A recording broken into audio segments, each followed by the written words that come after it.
Je suis maître artisan menuisier. C'est un beau métier, c'est un métier qui est passionnant parce que vous vous levez le matin, il n'y a rien de fait. Et le soir, quand vous êtes parti, bien ou mal, vous avez fait quelque chose. Donc le but d'un ébéniste, c'est de créer, soit de copier, mais on n'est pas que dans la restauration. La restauration, c'est une partie du métier. C'est le côté artistique. On est dans des formes, on est sans arrêt en recherche de galbes, des choses comme ça. C'est de l'application artistique. C'est plus, comme on dit, le charpentier, lui, c'est la structure, le menuisier, c'est l'art de l'assemblage, et l'ébéniste, c'est la beauté, l'esthétique.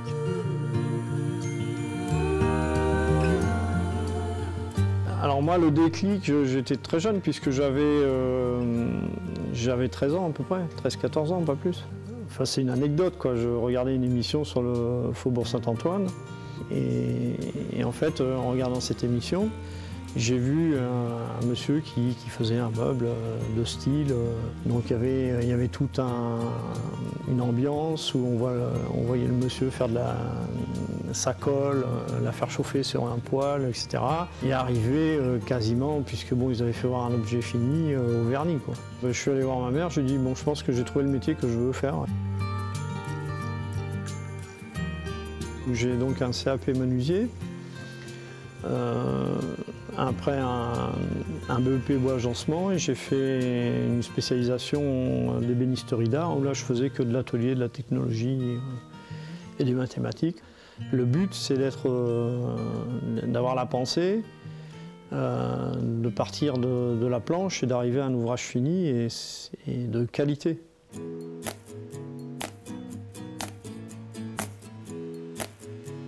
Moi, la transmission, c'est quelque chose que j'adore, à condition qu'en face, j'ai quelqu'un qui a envie de prendre. Le but, c'est de devenir un bon ouvrier, de bien gagner sa vie, parce qu'on arrive rapidement à gagner sa vie.